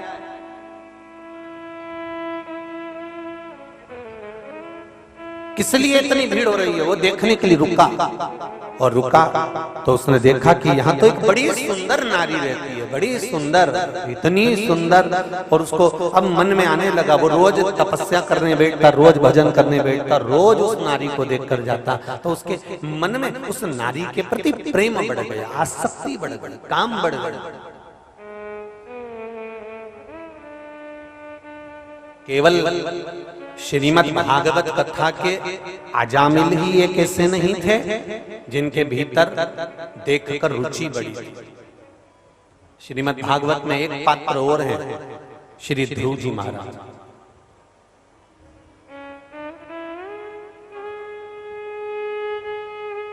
श्रीमद् भागवत कथा में एक पात्र और है, श्री ध्रुव जी महाराज। इनके पूर्व जन्म की अगर कथा निकाली जाए, इनके पूर्व जन्म को अगर देखा जाए कि ध्रुव जी पूर्व जन्म में कौन थे। एक ब्राह्मण के घर में एक बालक का जन्म हुआ, और वो ब्राह्मण का बालक तप साधना में डूब गया, तपस्या में डूब गया, ऐसी तप साधना करी, ऐसा तपस्वी बन गया। तपस्वी बनने के बाद जंगल में बैठकर केवल तपस्या कर रहा था। उसकी तपस्या इतनी प्रबल हो चुकी थी कि भगवान को दर्शन देना था। बस भगवान 5 महीने में, 6 महीने में प्रकट होने वाले थे।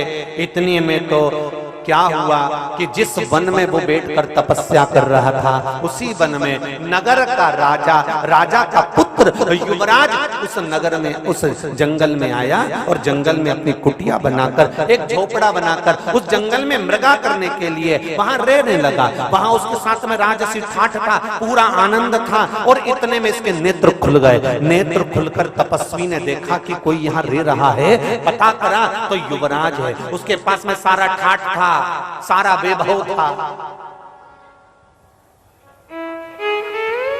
उस ब्राह्मण के बालक के मन में आया, बताओ कितना वैभव, कितना ठाठ है, कितना आनंद है, मैं तपस्या में लगा हूं, ये राजा का बेटा युवराज है। और उसके मन में आ गया तपस्या करते करते कि एक बार मैं भी युवराज बनकर ये सारा सुख भोगना चाहता हूं, एक बार मैं भी युवराज बनकर ये सारा सुख भोगना चाहता हूं। बस उसके मन में तपस्या करते करते, साधना करते करते, आराधना करते करते ये भाव प्रकट हो गया कि मुझे एक बार ऐसा युवराज पद मिलना चाहिए। और बस तपस्या भंग हो गई, और उसका अगला जन्म ध्रुव के रूप में हो गया। बाल्यावस्था में ही भगवान ने उसको दर्शन दे दिया, बाल्यावस्था में ही भगवान ने उसको दर्शन दिया। क्यों? क्योंकि उसकी तपस्या का मूल प्रारंभ समाप्ति पर था।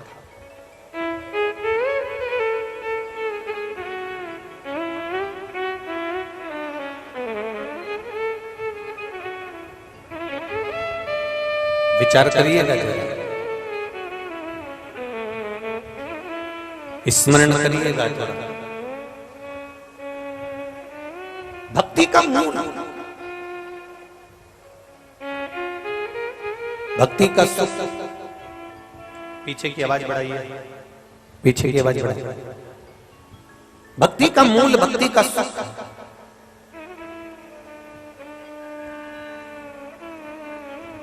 पीछे की आवाज बढ़ाइए।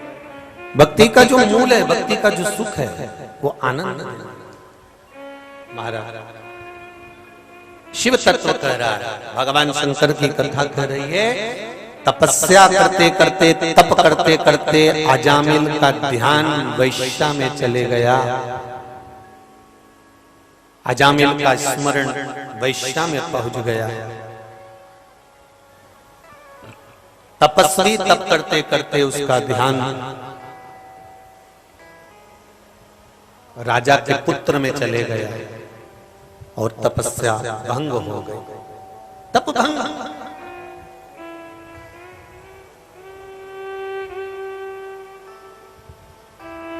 जरा विचार करिए, जरा सी भीड़ वैश्या के द्वार पर देखी और वैश्या के द्वार पर चले गया और वैश्या के द्वार पर जाकर उसकी चित्त, उसकी बुद्धि बदल गई। अभी तप साधना में लगा था, अब वैश्या में लग गया। आपसे भी निवेदन है, कहीं दूसरी जगह भीड़ हो रही हो तो भले मत जाना, पर कहीं शिव महापुराण की अगर भीड़ पड़ रही हो तो 5 मिनट जरूर जाकर दर्शन कर लेना। अजामिल एक वेश्या के दरवाजे की भीड़ को देखकर रुक गया था, तो वेश्या में फंस गया था।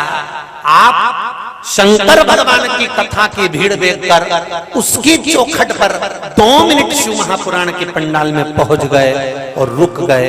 जब अजामिल वेश्या में फंस सकता है तो ये मेरा विश्वास कहता है कि आप शिव में फंस सकते हो, ये निश्चित है।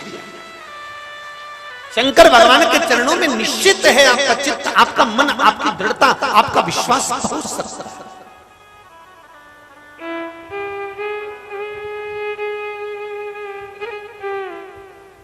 एक पत्र आया, अभी हमने ज्यादा पत्र तो पढ़े नहीं क्योंकि आज ट्रैफिक में फंस गए थे, तो आने में थोड़ा सा देरी हो गया, तो पत्र नहीं पढ़ पाए, पर जो पत्र 3 एक पढ़े हैं, बाकी सब याद रखिए।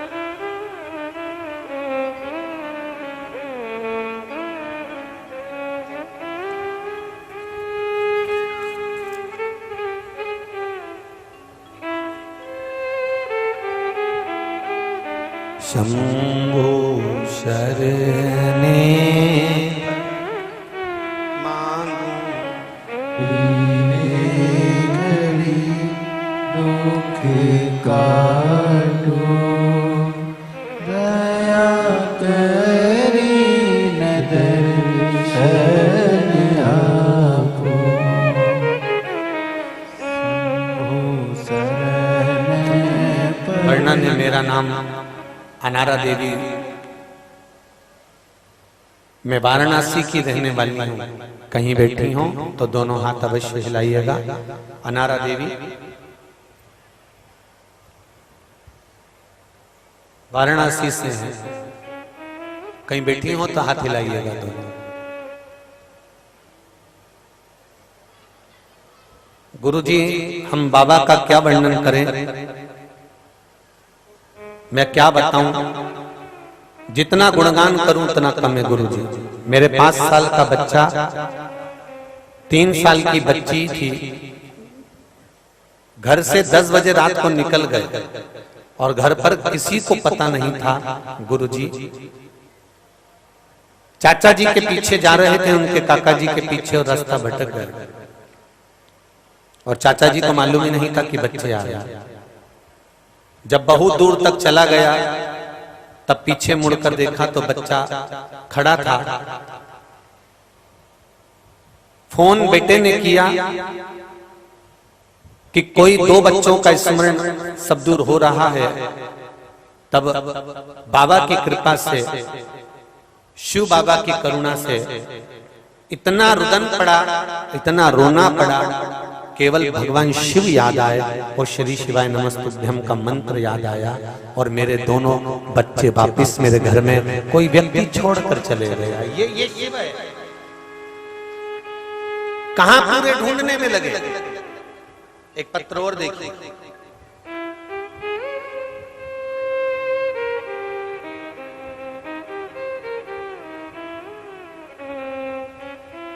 एलईडी चालू करिए, पीछे की एलईडियां चालू करिए।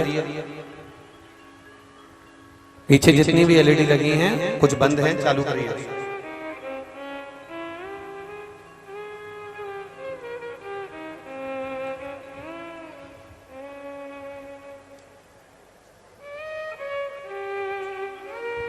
मैंने तेरे ही भरोसे ओ बाबा तेरे भरोसे हवा बिच उड़ती जावांगी बाबा डोर हमको छड़ीला मैं कटी जावांगी।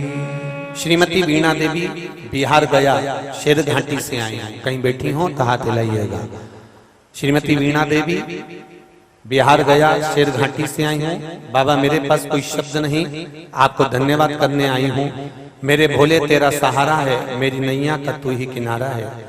मैं और मेरे परिवार 2021 से रोज आस्था चैनल पर कथा सुन रहे हैं। मेरा बेटा 2014 से परीक्षा दे रहा था पर उसका प्रमोशन नहीं हो रहा था। फिर मैंने पशुपति व्रत करना शुरू किया। जैसे ही मेरा दूसरा व्रत पूर्ण हुआ, बाबा की ऐसी कृपा हुई कि दिन में मेरे बेटे का प्रमोशन का लेटर आ गया और मेरे बेटे का प्रमोशन हो गया। ये शिव है। औ घड़ी शंकर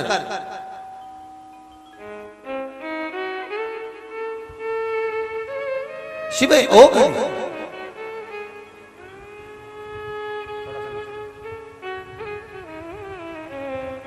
और जब शिव ओघड़ी स्वयं आकर संभालता है, मेरा देव अधिदेव महादेव स्वयं आकर संभालता है, तो अपने आप सब संभाल जाता है। अपने आप सब समझ जाता है। आप केवल शिव भक्ति में रमो, शंकर का स्मरण करो, सारी समस्या का हल। एक लोटा जल आप शिव जी को समर्पित कर रहे हैं, भगवान शंकर को चढ़ा रहे हैं, निश्चितता है कि आपको उसका सुख, उसका आनंद प्राप्त होगा। ये निश्चित है।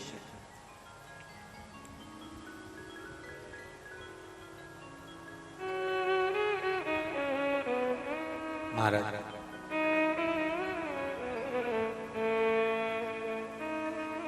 शिव कथा कर रही है। अजामिल ने वैश्या के स्वरूप को देखकर उससे विवाह करने की मन में ठान ली थी। उसी तरह जिस दिन हमारा देवाधिदेव महादेव में ये चित्त चले जाए, ये मन चले जाए, ये बुद्धि चले जाए, प्रयास करना कि हम देवाधिदेव महादेव के हो जाएं और महादेव हमारा हो जाए। फिर कोई बीच में पर्दा नहीं,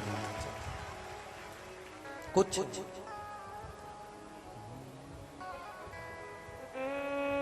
समझाना बड़ा मुश्किल है।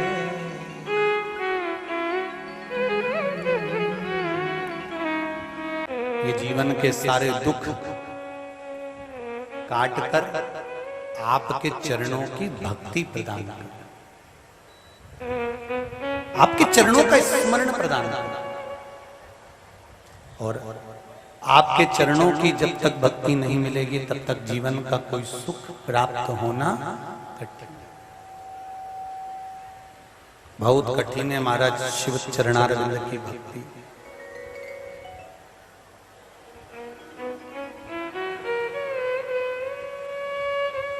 देखिए। विदल और उत्पल ये दो असुर ऐसे हैं कि जिन्होंने माता पार्वती जी की सुंदरता देखकर उनकी ओर आसक्त हो,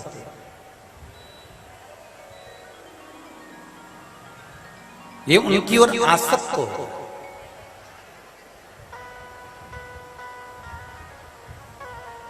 विदल और उत्पल माता जगतजननी जगदम्बा का स्वरूप देखकर उनकी ओर आसक्त हो रहे। एक बात का स्मरण अपनी जिंदगी में रहे,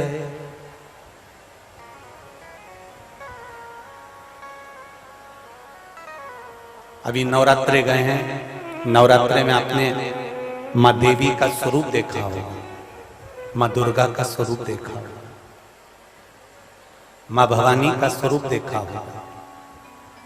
काशी में देवी जी बैठती हैं, कहीं कहीं यहाँ बैठती हैं, तो आपने माता रानी का स्वरूप देखा होगा, कितनी सुंदर है। हमारे यहाँ के शास्त्र तो यहाँ तक कहते हैं कि तेरी प्रतिमा इतनी सुंदर तो कितना सुंदर होगा। जरा विचार करिएगा, जगत जननी माँ इतनी सुंदर है, इतनी सुंदर है। शिव महापुराण की कथा कहती है कि माता का जो स्वरूप है, माता का जो स्वरूप है, ये स्वरूप घर की जो माँ होती हैं, माता होती हैं, इनका स्वरूप जो होता है, ना जाने कितने कितने जीव, जैसे विदल, उत्पल, ये असुर हैं, राक्षस हैं। ये विदल और उत्पल जब माता की ओर देखकर आसक्त हुए, तब मां जगत जननी ने भगवान शिव की ओर स्मरण कर कर बंदूक का प्रहार कर कर इनका संहार कर दिया।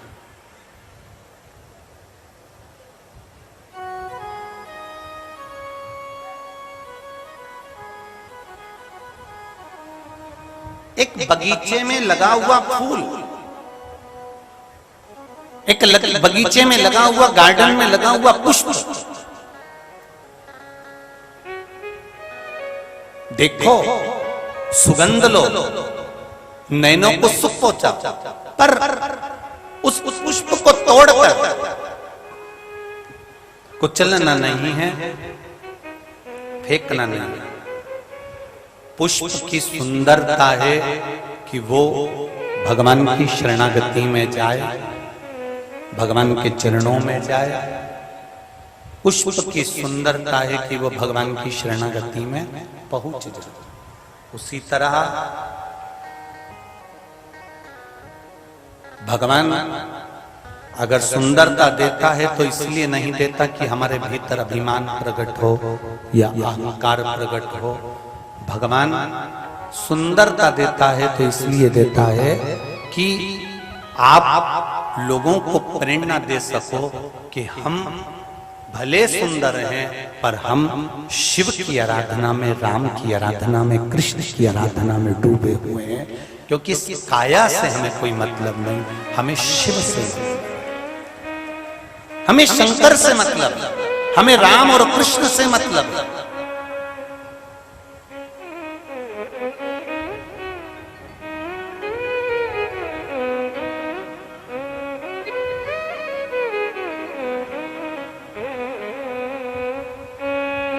भरी सभा थी जनक जी महाराज की, बड़े बड़े शूरवीर राजा बैठे हुए थे और अष्टावक्र जी का आगमन हो गया था। 8 जगह से तेड़े थे अष्टावक्र जी, और अष्टावक्र जी का जब आगमन हुआ, 8 जगह से तेड़े अष्टावक्र जी जब वहां पर पहुंचे तो पूरी सभा उनको देखकर हंसने लगी, पर अष्टावक्र जी के नैनों में जल नहीं। अष्टावक्र जी ने एक ही बात कही राजा जनक जी से, जनक जी आपकी सभा में सारे वीर बैठे होना थे, मुझे क्या मालूम था कि ये काया के परखैया बैठे। अष्टावक्र जी ने कहा मुझे यह नहीं मालूम था कि ये काया को देखने वाले बैठे। फिर वही बात आ गई है जिस बात को हमने पहले भी कथा में कहा कि लोग पूछते हैं शंकर भगवान को रिझाने के लिए कौन से कलर के कपड़े पहनना चाहिए जिससे भगवान शंकर प्रसन्न हो जाए। भगवान को पाने के लिए कौन सा कपड़ा चेंज करना चाहिए, कौन सा कपड़ा बदल लेना चाहिए, कौन सा कपड़ा पहन लेना चाहिए जिससे भगवान प्रसन्न हो जाए। शिव महापुराण की कथा बार बार कहती है शिव को पाने के लिए कपड़े बदलने की जरूरत नहीं पड़ती, भगवान शंकर को पाने के लिए कलेजा बदल लो, बस भगवान तुम्हारे सामने आकर खड़ा हो जाए। हम कपड़े ना बदलें, हम कलेजा बदलें, हम चित्त बदलें, अपनी वृत्ति बदलें। बड़े बड़े स्थान पर बैठ जाएंगे, बड़े बड़े पद पर बैठ जाएंगे और उसके बाद भी हम 24 घंटे किसी ना किसी की निंदा में लगे रहेंगे, तो उसमें आपको परमात्मा की कभी प्राप्ति नहीं हो सकती। हाँ, उससे ये जरूर प्राप्त होगा कि हम किस कुल में जन्मे हैं। हम क्या लोगों की केवल अष्टावक्र जी ने जनक जी की सभा में जाकर कह दिया था कि यहाँ जितने बैठे हुए हैं एक वीर नजर नहीं आता मुझको, यहाँ केवल इस शरीर को, इस चमड़े को देखने वाले बैठे हुए हैं जो मुझे देखकर हंस दिए हैं।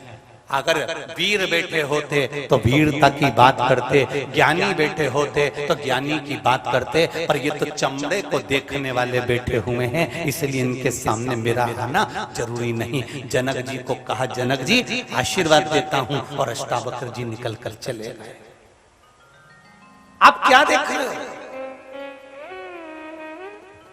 एक संत को संसार में क्या देखना चाहिए? एक साधु को संसार में क्या देखना चाहिए? एक तपस्वी को संसार में क्या देखना चाहिए? एक अच्छे स्थान पर बैठने वाले को संसार में क्या देखना चाहिए? और एक घर में रहने वाले को संसार में क्या देखना चाहिए? कभी अच्छे से रामचरितमानस का स्मरण करिए, कभी अच्छे से श्रीमद् भागवत का, कूर्म पुराण का, नारद पुराण का, विष्णु पुराण का स्मरण करिएगा कि एक संत, साधु, सन्यासी, तपस्वी, साधक, उपासक क्या देखे। एक बड़ा सुंदर चरित्र आता है। एक संत रहते थे, उन संत के सामने थोड़े दिन बाद संत के सामने एक वैश्या ने अपना मकान बना लिया। वैश्या ने अपना घर बना लिया। संत ने जाकर उससे कहा, तुम यहाँ घर नहीं बना सकती। वैश्या ने कहा, क्यों? यहाँ किसी की जागीर है जो नहीं बना सकती? मेरा मन, मैं यहीं रहूंगी, तुम्हें जाना है जहाँ चले जाओ। संत अपना जगह छोड़कर नहीं गया, वैश्या ने अपना मकान बना लिया। संत बस माला लेकर तप में डूबा रहता, भजन करता रहता, स्मरण में डूबा रहता। कितने लोग उस वेश्या के यहाँ आते? संत ने विचार करा, जरा मैं भी तो अंदाजा लगाऊं कि कितने लोग आते हैं। उसने फूल रख लिया, फूल की एक एक पंखड़ी को तोड़ तोड़ के रखता जाता। एक आया, दो आया, तीन आया, चार आया, पांच आया, 6 आया, और संत ने फूल का ढेर लगा लिया। फूल का ढेर। आज वेश्या निकल कर जा रही थी। उस वेश्या ने पूछ लिया, गुरुदेव, जब मैं पहली बार यहाँ आई थी एक फूल नहीं था यहाँ पर, इतने फूलों का ढेर कैसे लग गया कि आप दब गए? संत कहते हैं, वैश्या, तेरे यहाँ पर कितने लोग आए, उतने लोगों की पंखड़ी का मैंने ढेर लगाया है। जरा विचार कर। वैश्या ने संत से कहा, गुरुदेव, आपने मेरे यहाँ आने वालों की गिनती लगाई, अगर वही गिनती आप नारायण को पाने के लिए लगा लेते तो परमात्मा मिल जाता। संत, साधु, सन्यासी, तपस्वी, साधक, उपासक, ऊंचे ऊंचे पद पर बैठने वालों को कौन क्या कर रहा है उससे मतलब नहीं होना चाहिए। हमें राम कैसे मिले, हमें कृष्ण कैसे मिले, हमें शिव कैसे मिले, हमें भगवान की भक्ति कैसे प्राप्त हो, वो देखना चाहिए। रामचरितमानस कहती है, घर में रहने वाले को क्या देखना चाहिए? घर में रहने वाले को अगर उसकी अर्धांगिनी उसके साथ में निवास कर रही है तो पर नारी अगर उसको दिखती है तो उसको माता के तुल्य देखना चाहिए। छोटी कन्या दिखे तो बेटी के तुल्य देखना चाहिए। बुजुर्ग माता दिखे तो दादी और नानी के तुल्य देखना चाहिए। भाई दिखे, कोई पुरुष दिखे तो उसको भाई के तुल्य देखना चाहिए। कोई छोटा बेटा दिखे, पुत्र के समान देखना चाहिए। एक गृहस्थाश्रम में रहने वाला व्यक्ति अपनी बुद्धि को, अपने चित्त को संवारने की चेष्टा करे।